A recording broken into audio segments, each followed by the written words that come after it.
ठीक है, तो we are already done with section B of this paper. हम बेसिकली मार्च 23 जो है ना वो कंटिन्यू कर रहे हैं। तो मार्च 23 का एक ही वेरिएंट होता है, तो बेसिकली हम जो है वो इसका सेक्शन सी कर रहे हैं, दैट इज मैक्रो। अच्छा, मैक्रो में यहाँ पर दो क्वेश्चन हैं, बड़ी क्लियर कट सिलेक्शन है मेरे हिसाब से। क्या सिलेक्शन होनी चाहिए? सवाल दोनों आसान है, सवाल दोनों आसान है, पर करना कौन सा चाहिए?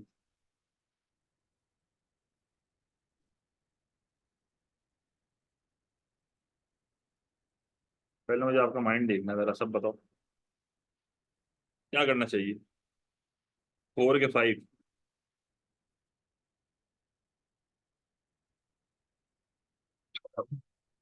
तो आपको याद होगा हमने जो पिछला पेपर किया था स्पेसिमेन 23 का, उसमें क्वेश्चन था एफडीआई का, याद है? तो एग्जैक्टली सेम आंसर होगा क्वेश्चन 5 का। मैं डिस्कस तो करूंगा, कहीं ना कहीं ग्लोबलाइजेशन की बात है तो हम बताएंगे वहां पे, पर एक तरह से एग्जैक्टली सेम क्वेश्चन होगा। पर पहले तो हम वही क्वेश्चन 4 डिस्कस कर रहे हैं, वही और वाला सिनेरियो है। दोनों में से एक एक क्वेश्चन को ही आप हमें करना होगा। तो मैं जो है ना वो इसका क्वेश्चन नंबर 4 स्टार्ट कर रहा हूँ। ये करा के बताता हूँ। मेरा गला थोड़ा खराब है, तो बीच में अगर खांसू तो भाई। अच्छा, सेक्शन सी में क्वेश्चन नंबर 4 है, expenditure reducing policies will reduce the balance of payment deficit but will also cause a significant unemployment। सही है। अब सवाल में देखो क्या क्या रहा है, ये सवाल में हमें ये कह रहा है कि भाई एक्सपेंडिचर रिड्यूसिंग पॉलिसीज जो है ना वो बैलेंस ऑफ पेमेंट डेफिसिट को तो कम कर देंगी, but this will cause significant unemployment. तो अग्री करोगे?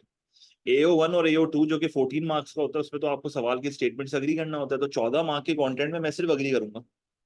अब ऐसी कौन सी चीजें यहाँ पर मुझे डिफाइन करनी चाहिए? एक स्टूडेंट को यहाँ पर जो है वो बैलेंस ऑफ पेमेंट डिफाइन करना चाहिए मेरे हिसाब से सबसे पहले तो। फिर वो बताया कि बैलेंस ऑफ पेमेंट डेफिसिट का मतलब क्या है। भाई डेफिसिट का मतलब क्या होता है? कि जब outflows are greater than inflows. मतलब बैलेंस ऑफ पेमेंट क्या देखता है? कंट्री के आउटफ्लोज एंड इनफ्लोज को देखता है ना। तो डेफिसिट का मतलब क्या? Outflows of money are greater than inflows. फिर जो है आप अनएम्प्लॉयमेंट मेरे हिसाब से डिफाइन करने की जरूरत नहीं है, बड़ा एक सिंपल टर्मिनोलॉजी है यहाँ पे। बीओपी भी बस मैं इससे डिफाइन कर रहा हूँ क्योंकि सवाल के इंट्रोडक्शन मुझे चाहिए, वरना डायरेक्टली एक्सपेंडिचर रिड्यूसिंग पॉलिसी से भी हम स्टार्ट कर सकते हैं। तो अब मैं अपने एक्सपेंडिचर रिड्यूसिंग पॉलिसी से अपने आंसर को स्टार्ट कर रहा हूँ। तो सबसे पहले तो तुम्हें ये पता होना चाहिए कि एक्सपेंडिचर रिड्यूसिंग पॉलिसी होती क्या है। एक्सपेंडिचर रिड्यूसिंग पॉलिसी वो पॉलिसीज होती हैं जो कि एक तीर से दो निशाने करती हैं। एक्सपेंडिचर स्विचिंग पॉलिसी नहीं नहीं नहीं नहीं, सिर्फ बीओपी को डिफाइन करेंगे कि it is the summary of transactions एक इकोनॉमी की, इनफ्लोज एंड आउटफ्लो, बस। लंबी नहीं करनी। एक्सपेंडिचर रिड्यूसिंग पॉलिसी जो है वो क्या होती है? एक तीर से दो निशाने करती है। कैसे? एक्सपेंडिचर रिड्यूसिंग पॉलिसी का मकसद होता है to reduce aggregate demand. Expenditure reducing का मकसद होता है to reduce the demand for imported goods. तो दो चीजें जो है वो एक साथ जो है वो कर रही होती है। मैंने किस तरह याद कराया था? एक डायग्राम से याद कराया था, याद है? भाई ये बंदा खड़ा हुआ है, डोमेस्टिक कंजम्पशन भी कर सकता है, इंपोर्टेड कंजम्पशन भी कर सकता है। हमारे पास दो ऑप्शंस होते हैं, या तो मैं स्विचिंग पॉलिसी लगाऊं। स्विचिंग पॉलिसी में क्या होता है कि आप ये रास्ता बंद कर देते हो, बंदा स्विच होकर डोमेस्टिक पे चले जाता है। एक होती है रिड्यूसिंग पॉलिसी, एक्सट्रीम मेजर, के भाई दोनों रास्ते बंद कर दो, दोनों रास्ते बंद कर दो। डोमेस्टिक का भी रास्ता बंद कर दो, इंपोर्टेड का भी रास्ता बंद कर दो। तो आपने अगर डोमेस्टिक का रास्ता बंद किया तो एडी कम हो जाएगा, इंपोर्टेड का रास्ता बंद किया तो डिमांड फॉर इंपोर्टेड गुड्स कम हो जाएगी। तो एक तीर से दो निशाने यहाँ पर हो रहे हैं। अब फर्दर एक पॉलिसी बताना स्टार्ट करते हैं। जब मैं एक्सपेंडिचर रिड्यूसिंग पॉलिसी की बात करता हूं तो आपको यहाँ पर ये चीज पता होनी चाहिए कि we are talking about contractionary policies, we are talking about deflationary policies. हम कॉन्ट्रैक्शनरी पॉलिसीज की बात कर रहे हैं, हम जो है वो यहाँ पर डिफ्लेशनरी पॉलिसीज की बात कर रहे हैं। कॉन्ट्रैक्शनरी पॉलिसी डिफ्लेशनरी पॉलिसी का मतलब क्या होता है कि भाई एडी कम करना है। यहाँ पर जो है वो दो तरह की पॉलिसी यहाँ पर हम इस्तेमाल कर सकते हैं। एक आपकी होती है फिस्कल पॉलिसी और दूसरी आपकी होती है मॉनेटरी पॉलिसी। तो सबसे पहले एक स्टूडेंट को चाहिए कि भाई वो फिस्कल पॉलिसी बताना स्टार्ट करे। तो भाई सबसे पहले जो है आप उसको बताओगे फिस्कल पॉलिसी के बारे में। और फिस्कल पॉलिसी क्या आप स्टार्ट कैसे करोगे? आप उसको बताओ कि फिस्कल पॉलिसी में जो है वो सबसे पहला टूल आपका टैक्सेशन है। तो गवर्नमेंट को चाहिए वो टैक्स को बढ़ाए। सही है, टैक्स को बढ़ाए। फिस्कल पॉलिसी के टूल्स होते हैं टैक्सेशन एंड गवर्नमेंट की स्पेंडिंग, सही है, कीनीजिंग डिमांड मैनेजमेंट पॉलिसी होती है ये। इसमें आप सिंपली क्या करोगे, इसमें आप सबसे पहले जो है वो इनकम टैक्स को बढ़ाओगे। जैसे ही इनकम टैक्स बढ़ेगा, पहले के मुकाबले में जो कंज्यूमर्स होंगे डोमेस्टिक, उनकी डिस्पोजेबल इनकम जो है वो कम हो जाएगी। जैसे ही उनकी डिस्पोजेबल इनकम कम होगी तो जाहिर सी बात है अब जो है ना वो कंजम्पशन क्या करेंगे, अब जो है वो कंजम्पशन क्या करेंगे, कम कर देंगे, तो सी कम हो जाएगा। अच्छा, जब सी कम होगा तो ये सिर्फ डोमेस्टिक गुड्स की कंजम्पशन कम नहीं हो रही है, ये सिर्फ डोमेस्टिक गुड्स की कंजम्पशन कम नहीं हो रही है, ये इंपोर्टेड गुड्स की भी कंजम्पशन कम हो रही है। तो दोनों गुड्स की कंजम्पशन जो है वो हमने सक्सेसफुली क्या कर दी भाई, कम कर दी। अच्छा भाई, फिर आप यहाँ पर ये भी कह सकते हो कि एक और टैक्स अपने पास होता है, वो कॉरपोरेशन टैक्स है।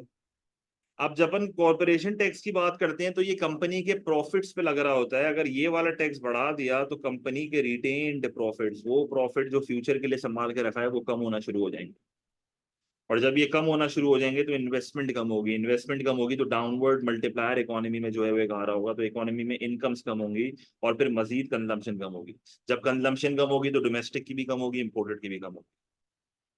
फिर आप बोलोगे कि भाई एक और अपना टूल होता है, दैट इज गवर्नमेंट की स्पेंडिंग। अब जाहिर सी बात है, अगर मुझे इकोनॉमी को कॉन्ट्रैक्ट करवाना है तो ऑब्वियसली मुझे गवर्नमेंट की स्पेंडिंग को कम करना पड़ेगा। हमें जो है वो गवर्नमेंट के प्लान्ड एक्सपेंडिचर्स को, क्योंकि ऑटोनमस होता है ये, इनके प्लान्ड एक्सपेंडिचर्स को जो है वो मुझे कम करना चाहिए, जिससे इकोनॉमी में इनकम्स कम होंगी, जिससे इकोनॉमी में कंजम्पशन कम होगी। फिर ये चीज, अभी मैंने जो है वो बेसिकली क्या करा, मैंने अभी बेसिकली ये करा कि मैंने जो है वो इम्पोर्टेड एक्सपेंडिचर को कम करवा दिया इस पॉलिसी को यूज करके। मैंने जो है वो आउटफ्लोज ऑफ मनी को कम करवा दिया, और मैंने किसी तरीके से जो है वो बैलेंस ऑफ पेमेंट के डेफिसिट को कम कर दिया। तो सवाल की स्टेटमेंट से मैंने अग्री करा है कि सवाल में तो ये तो कह रहा था कि भाई expenditure reducing policy balance of payment के डेफिसिट को कम करती है, तो मैंने फिस्कल पॉलिसी के थ्रू जो है वो डेफिसिट को कम करके बता दिया। अब मैं यही चीज मॉनेटरी पॉलिसी के साथ करूंगा। भाई मॉनेटरी पॉलिसी जो है वो किस तरीके से इस डेफिसिट को कम करता है, तो मॉनेटरी पॉलिसी के बारे में बताओगे। भाई मॉनेटरी पॉलिसी में आप क्या करोगे, भाई आपको चाहिए कि आप अपनी मनी सप्लाई को जो है वो यहाँ पर कम करो। आप मनी सप्लाई को कैसे कम कर सकते हो, यू कैन इशू बॉन्ड्स। आप बॉन्ड्स इशू करो, एज अ गवर्नमेंट लोगों को बॉन्ड्स बेचो, लोग आपको पैसे देंगे, इकोनॉमी से पैसा बाहर आएगा, सर्कुलेशन ऑफ मनी कम होगी। सर्कुलेशन ऑफ मनी कम होगी तो उसकी वजह से जो है वो इंटरेस्ट रेट क्या होगा, बढ़ जाएगा। अब जैसे ही इंटरेस्ट रेट यहाँ पर आपका बढ़ रहा होगा, सबसे पहला इम्पैक्ट जो यहाँ पर आपका आना चाहिए वो सेवर्स पे आना चाहिए। जब एक इकोनॉमी में इंटरेस्ट रेट बढ़ता है तो सेवर्स बढ़ जाते हैं, क्योंकि पहले के मुकाबले में जो रिटर्न ऑन सेविंग है वो बढ़ जाएगी। जब रिटर्न ऑन सेविंग बढ़ जाएगी तो इसका मतलब क्या हुआ कि लोग जो हैं वो पहले के मुकाबले में सेव ज्यादा करेंगे, स्पेंड कम करेंगे, कंजम्पशन कम होगी, डोमेस्टिक भी होगी, इंपोर्टेड भी होगी। क्लियर है, उससे भी आता है ना, किसी भी कंपोनेंट से आ सकता है तो सही है।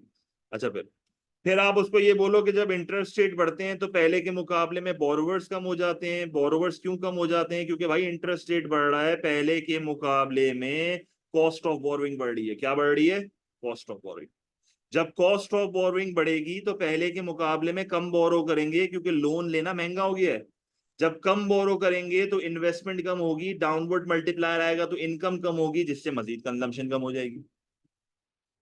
ओवरऑल अगर देखा जाए तो इंपोर्ट का एक्सपेंडिचर जो है वो यहाँ पर आपका कम हो रहा है, आउटफ्लोज जो हैं वो यहाँ पर आपके कम हो रहे हैं, जिसकी वजह से आपका बैलेंस ऑफ पेमेंट का जो डेफिसिट है वो यहाँ पर कम हो रहा है। मैंने एक्सचेंज रेट वाले पार्ट को यहाँ पर टच नहीं करा, और कॉम्प्लिकेट आंसर मुझे नहीं करना है यहाँ पे अपने लिए। मैंने दो पॉलिसीज उसको बता दी, मैंने जो है वो सवाल की स्टेटमेंट अग्री कर लिया। मैंने बोला हाँ भाई बैलेंस ऑफ पेमेंट का डेफिसिट कम होता है, मैंने कम करके उसको दिखा दिया। अब जो है मैं उसको बताऊंगा अनएम्प्लॉयमेंट के ऊपर इफेक्ट। आप उसको बताओ कि आपने फिस्कल और मॉनेटरी पॉलिसी को इस्तेमाल तो करा है। अब आप उसको बोलो कि both fiscal and monetary policy aggregate demand को कम कर देती हैं, जिसकी वजह से इकोनॉमी में जो है वो प्रोडक्शन कम हो जाती है, जिसकी वजह से इकोनॉमी में जो है वो डिमांड फॉर लेबर कम हो जाता है, जिसकी वजह से जो अनएम्प्लॉयमेंट हमारे पास वो बढ़ जाती है, वो कौन सी अनएम्प्लॉयमेंट होती है भाई? सिक्लिकल अनएम्प्लॉयमेंट जो है वो हमारे पास बढ़ जाती है। क्लियर है ये चीज? आप जो है वो यहाँ पर एक अच्छा सा डायग्राम बना सकते हो, एएस लेवल वाला, ओ लेवल वाला, जिसमें तुम प्राइस लेवल लिखो, यहाँ पर तुम लिखो रियल जीडीपी। आप जो है वो एग्रीगेट डिमांड एग्रीगेट सप्लाई वाला ग्राफ बनाओ, बच्चों वाला डायग्राम यहाँ पर बनेगा। ये पूरा एएस का ही आंसर है अगर देखा जाए तो। बड़ा ही वाहियात सवाल है ये। आप एग्रीगेट डिमांड को कम करके दिखाओ, आप सक्सेसफुल इसको दिखा दोगे कि देखो अनएम्प्लॉयमेंट हो रही है।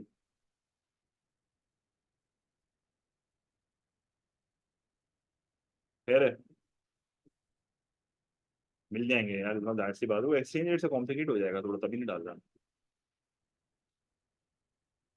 तो सवाल की स्टेटमेंट्स एग्री कर लिया, दोनों पॉलिसीज को यूज करके बैलेंस ऑफ पेमेंट के डेफिसिट को कम भी करके दिखा दिया, दोनों पॉलिसीज को यूज करके अनएम्प्लॉयमेंट भी करके दिखा दी, पूरी सवाल की स्टेटमेंट्स एग्री कर लिया। A1 A2 मेरा खत्म हो गया। इवैल्यूएशन क्या है? इवैल्यूएशन क्या है? अब डिसएग्री करूंगा। इवैल्यूएशन का कॉन्टेक्स्ट समझा रहा हूँ, कॉन्टेक्स्ट क्या है जरा सुनना। कॉन्टेक्स्ट यहाँ पर ये है कि अब तुम डिसएग्री इस तरीके से करोगे, क्योंकि एडी कम कर रहे हैं बेटे, ऐसे जब एडी कम करते हैं you don't need LRS for that, AD बढ़ाते हुए आपको जरूरत पड़ती है एलआरएस की। अच्छा आप बड़ा बात सुनना, इवैल्यूएशन यहाँ पर मेरी ये होगी कि नहीं यार, एक्सपेंडिचर रिड्यूसिंग पॉलिसी से हमेशा, एक्सपेंडिचर रिड्यूसिंग पॉलिसी से हमेशा अनएम्प्लॉयमेंट ज्यादा नहीं होती, हमेशा बैलेंस ऑफ पेमेंट का डेफिसिट कम नहीं होता। तो आप जो है वो बेसिकली यहाँ पर क्या बताना चाह रहे हो? आप यहाँ पर जो है वो बेसिकली बताना चाह रहे हो कि भाई ये आपने जो सवाल की स्टेटमेंट दी हुई है उससे अब मैं कॉन्ट्रेडिक्ट करने लगा हूँ, उस सब में क्या करने लगा हूँ? कॉन्ट्रेडिक्ट करने लगा हूँ। सबसे पहला पॉइंट, सबसे पहला पॉइंट यहाँ पर आप ये दोगे कि भाई पहली चीज तो ये जो तुम पॉलिसी लगा रहे हो ये स्टेट ऑफ द इकोनॉमी पे डिपेंड करता है। ये किस पे डिपेंड करता है? स्टेट ऑफ द इकोनॉमी पे। भाई अगर एक इकोनॉमी में पॉजिटिव आउटपुट गैप आया हुआ है, एक इकोनॉमी में पॉजिटिव आउटपुट गैप आया हुआ है कि पोटेंशियल एक्चुअल से ज्यादा है, उस सिनेरियो में अगर तुम एक पॉलिसी लगाते हो that is expenditure reducing policy, और एग्रीगेट डिमांड कम भी हो जाता है, तो क्या अनएम्प्लॉयमेंट पे इतना अफेक्ट आएगा? क्या अनएम्प्लॉयमेंट पे इतना अफेक्ट आएगा? पर इसमें मैं जो है, ये बड़ा अच्छा पॉइंट है, लिख सकते थे, लिख सकते थे, पर बात बताऊं सारी कि आपने आ, जो है ना वो इंटरेस्ट रेट के बढ़ने से एक्सचेंज रेट बढ़ता है ना, गिरता थोड़ी है, तो फिर वो रिवर्स जेकर वाली कहानी होती है। तभी देखो मैंने कॉम्प्लिकेट नहीं करा, सिंपल रखा है चीज को। तो आप बोलो सबसे पहले स्टेट ऑफ द इकोनॉमी पे डिपेंड करता है, अगर इकोनॉमी में पॉजिटिव आउटपुट गैप होगा और एडी आप कम भी कर दोगे यूजिंग एक्सपेंडिचर रिड्यूसिंग पॉलिसीज, तो इससे अनएम्प्लॉयमेंट पे इतना कोई खास इफेक्ट नहीं आ रहा होगा। एक और चीज आप उसको ये बताओ कि भाई आपने रिड्यूसिंग पॉलिसी लगा दी, सही है, आपने रिड्यूसिंग पॉलिसी लगा दी, आपने जो है वो एक्सपेक्ट करा कि मैं इंटरेस्ट रेट को बढ़ा दूंगा, इंटरेस्ट रेट के बढ़ने की वजह से एग्रीगेट डिमांड जो है वो कम हो जाएगा, और जो है ना हमारा सारा का सारा मसला हो जाएगा। क्यों? क्योंकि जाहिर सी बात है, आप इंटरेस्ट रेट को बढ़ाओगे तो इम्पोर्ट का एक्सपेंडिचर तो कम हो ही रहा है, सही है। तो बैलेंस ऑफ पेमेंट का डेफिसिट तो चलो कुछ हद तक कम हो ही रहा है, हमने मान लिया इस बात को, सही है, इस बात से हम डिसएग्री नहीं कर रहे।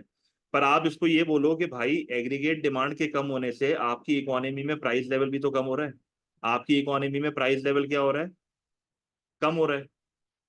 और अगर इकोनॉमी में पॉजिटिव आउटपुट गैप होगा तो पॉजिटिव आउटपुट गैप के सिनेरियो में अनएम्प्लॉयमेंट इतनी थोड़ी बढ़ेगी, अनएम्प्लॉयमेंट बहुत कम से बढ़ेगी, मतलब बेसिकली इतना फर्क नहीं पड़ता, क्योंकि पॉजिटिव आउटपुट गैप में वैसे ही इकोनॉमी ओवरवर्क कर रही होती है, ओवर हीट हुई हुई होती है। तो उस टाइम पे आप अगर एडी को कम करते हो तो ये तो बेनिफिशियल होगा, क्योंकि इकोनॉमी में ओवर हीटिंग कम होगी। इसका मतलब ये हुआ कि आप इन्फ्लेशन को कंट्रोल करके अपना प्राइस स्टेबिलिटी का ऑब्जेक्टिव अचीव कर सकते हो। इसका मतलब ये हुआ कि एक्सपेंडिचर रिड्यूसिंग पॉलिसी हमेशा बुरी नहीं होती, फायदेमंद भी होती है। क्लियर है ये चीज? एक और चीज यहाँ पर उसको आप ये बताओ कि ऐसा जरूरी थोड़ी है कि गवर्नमेंट सिर्फ एक्सपेंडिचर रिड्यूसिंग पॉलिसी लगा रही होगी। मतलब हम तो यहाँ पर इस चीज को अज्यूम करके चल रहे हैं कि भाई गवर्नमेंट ने जो है वो एक्सपेंडिचर रिड्यूसिंग पॉलिसी लगाई हुई है, सही है, expand contractionary demand side policy, सही है, कॉन्ट्रैक्शनरी डिमांड साइड पॉलिसी होती है ना ये। तो आपने कॉन्ट्रैक्शनरी डिमांड साइड पॉलिसी लगाई हुई है और इकोनॉमी में नुकसान होता जा रहा है, भाई आप उसको ये भी बोलो क्या पता उसने पॉजिटिव सप्लाई साइड पॉलिसी भी लगाई हुई है। पॉजिटिव सप्लाई साइड मेजर्स का मतलब क्या होता है कि आप बेसिकली जो है वो सप्लाई साइड पॉलिसी लगा के एग्रीगेट सप्लाई वगैरह बढ़ाने की कर रहे हो। अगर आपने एक सप्लाई साइड पॉलिसी साथ में लगाई हुई है तो उस सिनेरियो में अनएम्प्लॉयमेंट बढ़ेगी नहीं, उस सिनेरियो में आपकी स्ट्रक्चरल अनएम्प्लॉयमेंट जो है वो क्या हो रही होगी?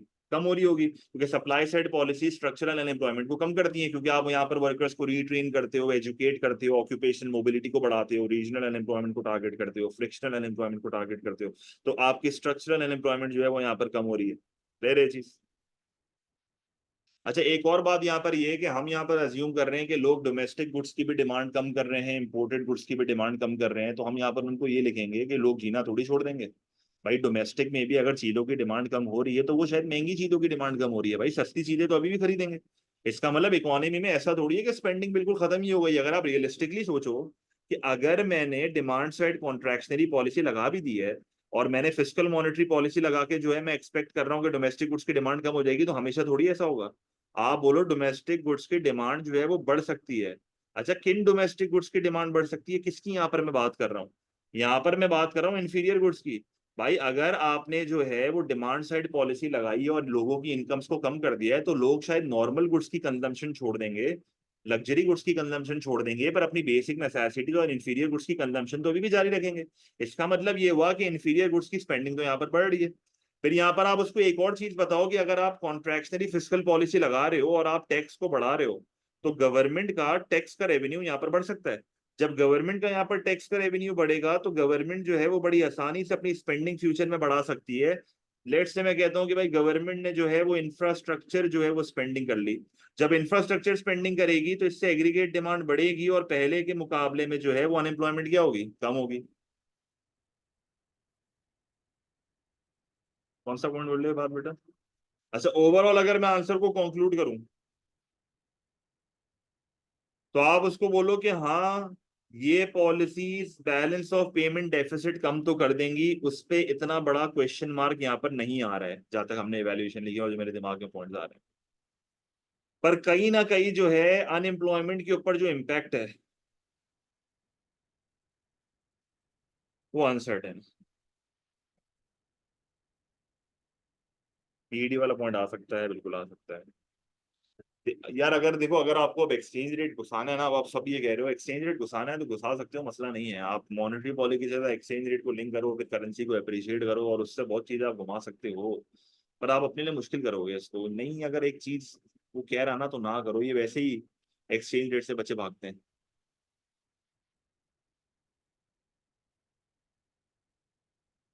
पहला वाला पॉइंट ये है कि अगर मेरी इकोनॉमी में पॉजिटिव आउटपुट गैप होगा ना और मेरी इकोनॉमी में एक इन्फ्लेशनरी प्रेशर होगा और मेरी इकोनॉमी में ओवर हीटिंग होगी और मैं वर्कर से ओवर टाइम काम करवा रहा हूँ, तो उस टाइम पे अगर आप रिड्यूसिंग पॉलिसीज लगा के एग्रीगेट डिमांड को कम भी कर दोगे ना तो इकोनॉमी में महंगाई कम होगी, अनएम्प्लॉयमेंट इतनी ज्यादा नहीं बढ़ेगी, क्योंकि उस टाइम पे वैसे ही इकोनॉमी ओवर हीट हुई हुई थी। तो इतना अनएम्प्लॉयमेंट पे इतना फर्क नहीं पड़ना, उल्टा आपकी मुल्क में महंगाई कम हो जाएगी, तो ये बेनिफिट है।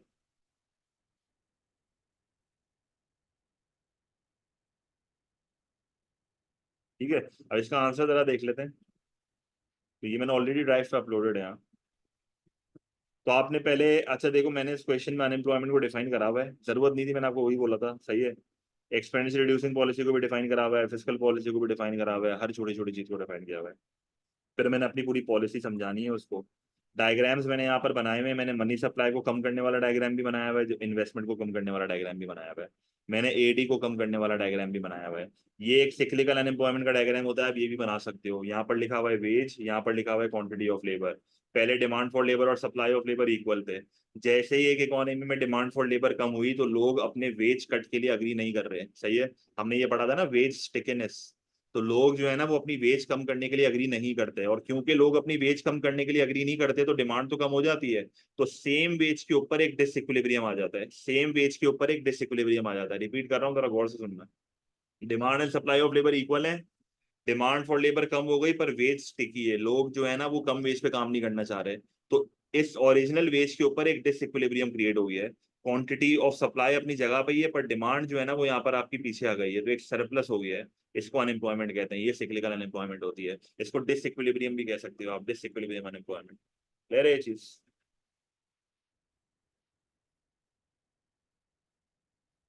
ये ऑप्शनल डायग्राम है, ये ऑप्शनल है। फिर जो है ना फर्दर आके समझाया हुआ और देखो एंड में वैल्यूएट कर दिया, तो बड़ा सिंपल आंसर लिखा हुआ है, एएस वाला ही आंसर लिखा हुआ है, इतनी टेंशन नहीं होनी चाहिए, तो ठीक है।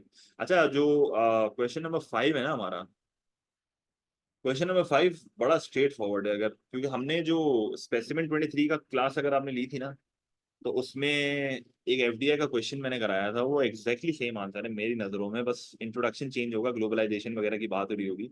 मैं फिर भी वापस करा रहा हूँ कि जिसने अगर वो क्लास मिस भी करी हो तो उसका भी रिवाइज हो जाए और रिकॉर्ड भी हो जाए हमारे लिए, तो बाद में अगर आपको देखना हो।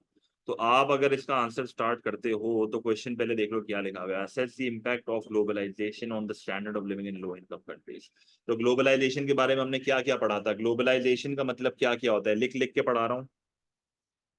तो हमने जो है वो ग्लोबलाइजेशन के बारे में बहुत नॉलेज ली थी रिसेंटली, और हमने ये चीज पढ़ी थी कि ग्लोबलाइजेशन को आप फ्री ट्रेड से याद कर लो, कि भाई ग्लोबलाइजेशन का मतलब है कि दुनिया जो है ना वो अब इंटरनेट पे आ चुकी है, दुनिया जो है वो अब ट्रेड बहुत ज्यादा कर रही है, ट्रांसपोर्ट बहुत अच्छी हो गई है, तो फ्री ट्रेड वाली बात आप यहाँ पर लिखो।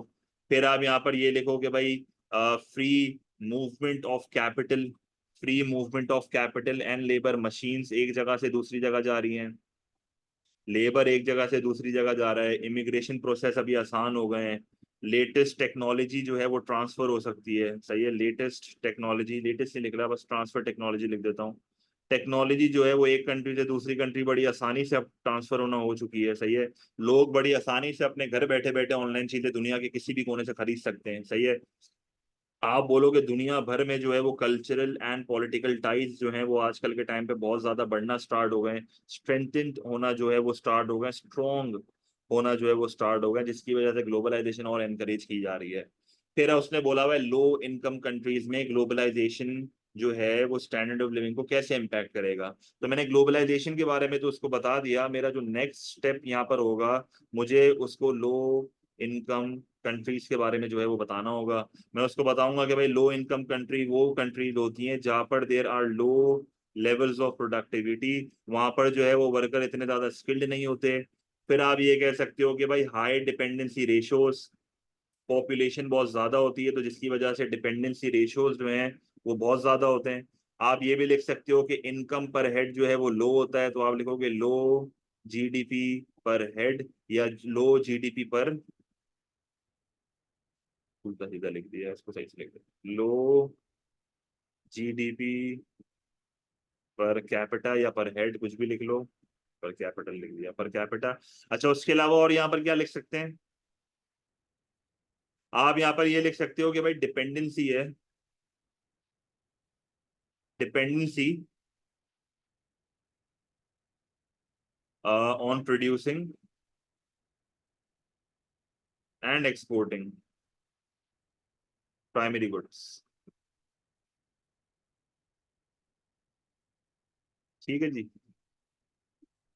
फिर लो लिविंग स्टैंडर्ड के बारे में बताना होगा, बिल्कुल ऑब्वियसली लो लिविंग स्टैंडर्ड के बारे में बताओ। लो लिविंग स्टैंडर्ड का मतलब क्या किया था याद है, लो लिविंग स्टैंडर्ड का मतलब क्या किया था, हाई पॉवर्टी, हाई पॉवर्टी, कि भाई गरीबी जो है वो बहुत ज्यादा है। उसके अलावा अपन क्या कह सकते हैं, इन इक्वालिटी ऑफ इनकम बहुत ज्यादा है।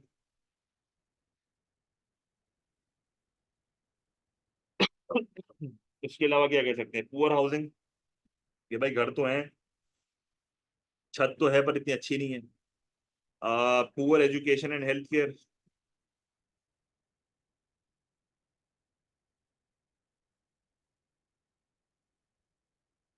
सही है। रैपिड पॉपुलेशन ग्रोथ, सही है। लोगों को नॉलेज नहीं है, बहुत ज्यादा टैबू कॉन्सेप्ट माना जाता है इस चीज को, सही है।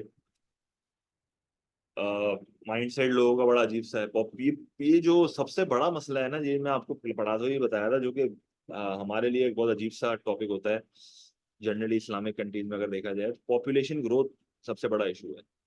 पॉपुलेशन ग्रोथ, फैमिली प्लानिंग का कॉन्सेप्ट नहीं है, यूज ऑफ कॉन्ट्रासेप्टिव्स का कॉन्सेप्ट नहीं है, सेक्स एजुकेशन का कॉन्सेप्ट नहीं है, जिसकी वजह से पॉपुलेशन ग्रोथ बहुत रैपिड है, सही है। लोग सोचते नहीं है फ्यूचर के बारे में, सही है। एक गरीब घर में भी आपको चार बच्चे मिलेंगे, पॉइंट सिर्फ इतना है कि आपको प्रॉपर प्लानिंग के साथ चलना चाहिए कि आप जो है वो सही से उनको पाल पाओगे कि नहीं पाओगे, सही है। अगर आप इस्लामिक पॉइंट ऑफ व्यू से देखो तो है, पर अगर आप अगर इसको इकोनॉमिक्स पॉइंट ऑफ व्यू से देखो तो कहीं ना कहीं आपको सोचना पड़ता है इस बार, और सबसे बड़ा इशू यही है। क्योंकि जब रैपिड पॉपुलेशन ग्रोथ होगी ना, यही एक सबसे मेजर रीजन है जिसकी वजह से आप कंपेयर कर लो एक डेवलप्ड कंट्री और डेवलपिंग कंट्री को। डेवलपिंग कंट्री के साथ सबसे बड़ा इशू पॉपुलेशन ग्रोथ का है। लोगों को ये चीज समझनी चाहिए, जिसकी वजह से सारे मसले हो रहे हैं। क्योंकि गवर्नमेंट फिर क्या करती है, पॉपुलेशन को ही संभालने में लगी हुई होती है। सही है, पॉपुलेशन को ही संभालने में लगी हुई है और बाकी चीजों पर ध्यान नहीं दे पा रही। सही, तो गवर्नमेंट को भी प्रॉपर प्लानिंग के साथ चलना चाहिए। जैसे चाइना में एक पॉलिसी थी, 2 चाइल्ड पॉलिसी, अब ये तो बहुत स्ट्रिक्ट पॉलिसी है। ऐसा भी नहीं होना चाहिए, बस लोगों को समझाओ आप, ये तो बहुत ज्यादा अजीब से मामला हो जाएंगे। सही है। अच्छा, अच्छा, उसके बाद आप क्या करोगे? अब देखो, अब आपने ना अपने आंसर को स्टार्ट करना है। सही है। और किस तरीके से स्टार्ट करोगे आप, जो है वो उसको बेसिकली बताओ। अब देखो, इस चीज को आप समझोगे मैं आप बोलना क्या चाह रहा हूँ। देखो, हम यहाँ पर अभी बात कर रहे हैं स्टैंडर्ड ऑफ लिविंग की। ग्लोबलाइजेशन से लो इनकम कंट्री का स्टैंडर्ड ऑफ लिविंग कैसे बढ़ता है? आप उसको ये चीज बताओ कि economic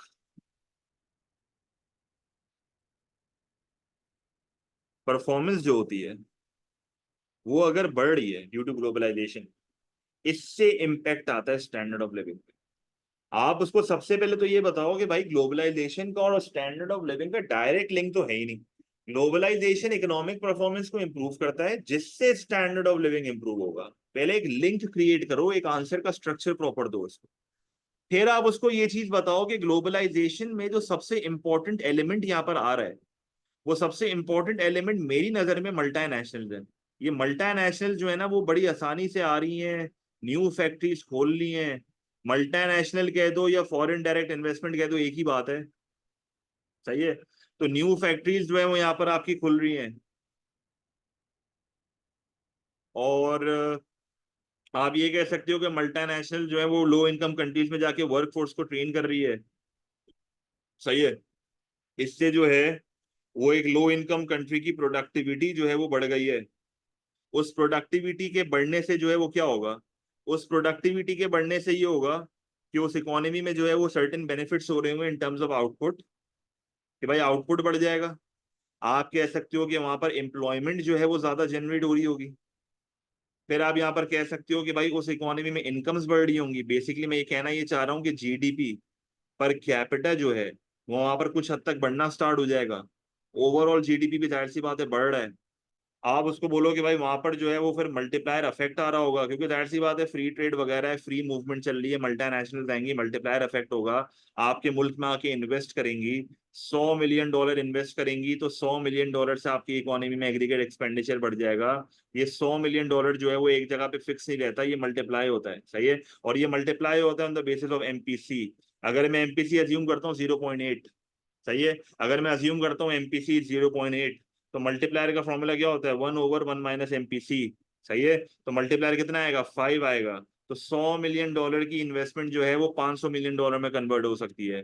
you can easily show this through a diagram. एक A2 का डायग्राम एक A2 का स्टूडेंट यहाँ पर बना सकता है, जिसमें वो सिंपली जो है वो एग्रीगेट एक्सपेंडिचर को जो है वो ऊपर की तरफ शिफ्ट करके दिखाएगा।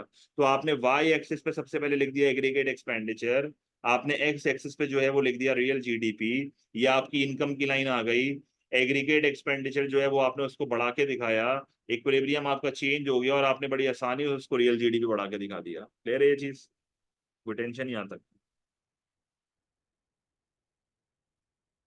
फिर आप उसको ये भी बोलो कि भाई ये जो ग्लोबलाइजेशन है ना, आप थोड़े एएस वाले ओ लेवल वाले बच्चों वाले पॉइंट आपको मैं बता रहा हूँ। आप बोलो कि ये जो ग्लोबलाइजेशन है, ये आपकी रियल वेल्थ को बढ़ा देता है। ये किसको बढ़ा देता है? ये आपकी इकोनॉमी की रियल वेल्थ को बढ़ा देता है through trade and technology transfer.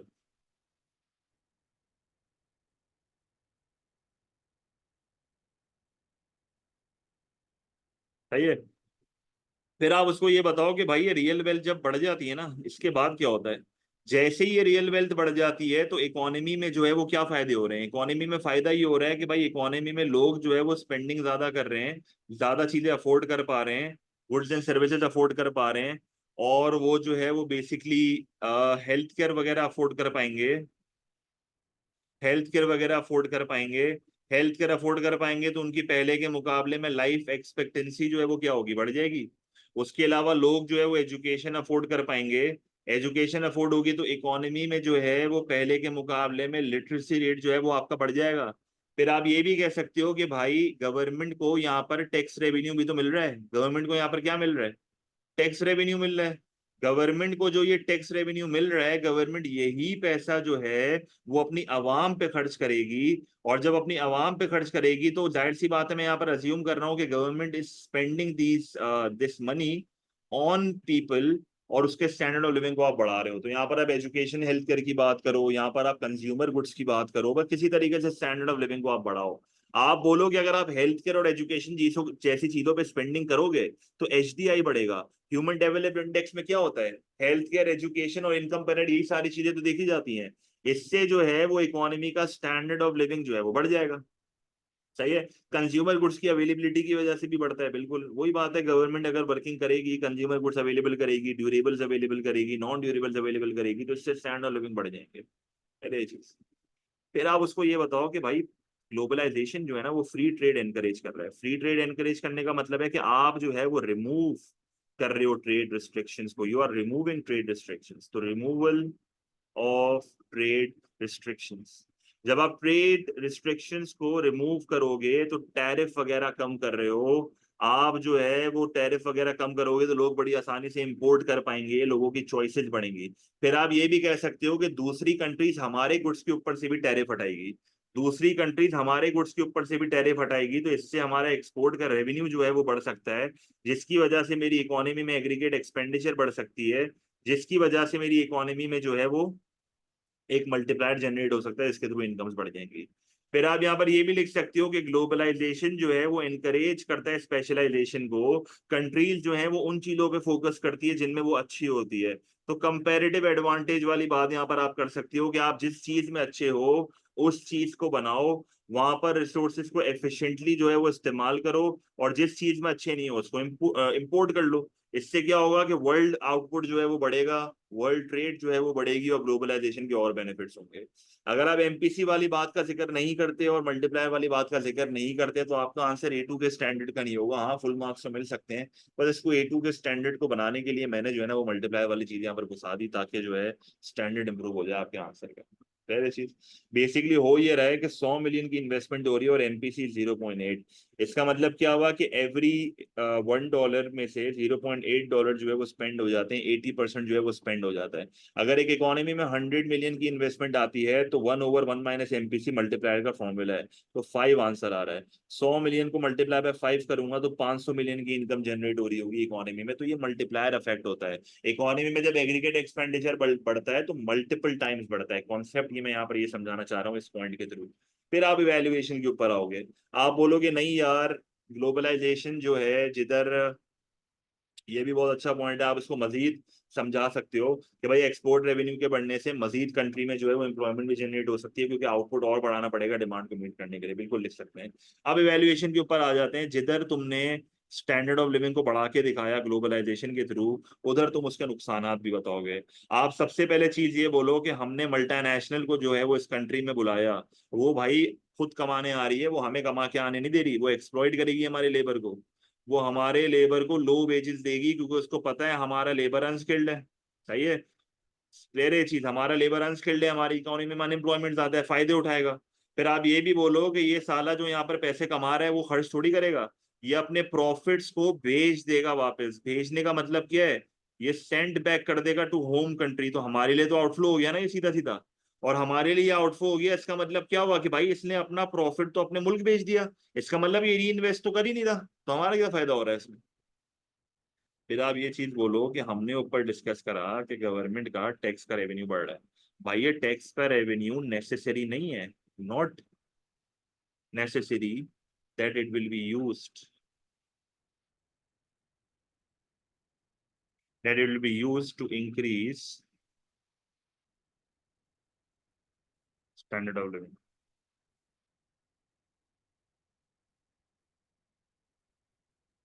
एक और पॉइंट आप ये लिख सकते हो कि मल्टानेशनल एक और बेकार हरकत भी करता है कि जो हायर स्किल्ड वर्कर्स होते हैं ना, जो हायर स्किल्ड वर्कर्स होते हैं वो अपने मुल्क से लेके आते हैं। जैसे कल को अगर सैमसंग जो है वो पाकिस्तान में प्लांट लगाता है तो वो जो टॉप लेवल का लेबर होगा ना, वो ग्लोबलाइजेशन के through, global transfer of labour के through, free movement of labour के थ्रू इजी इमिग्रेशन के थ्रू हमारी कंट्री में लेके आएगा और हमारी कंट्री में सारे अनस्किल्ड लेबर आया करेगा। तो ना हमारी इकोनॉमी के स्किल्ड लेबर को वो इस्तेमाल नहीं कर रहा है, अनस्किल्ड लेबर को इस्तेमाल कर रहा है। तो वो एक्सप्लॉइट करने की नीयत से है। डोमेस्टिक के साथ इश्यूज क्रिएट होंगे बिल्कुल। फिर आप ये भी कह सकते हो कि अगर वो अपना वर्कर लेके आ रहे हैं so there is no training for our workers.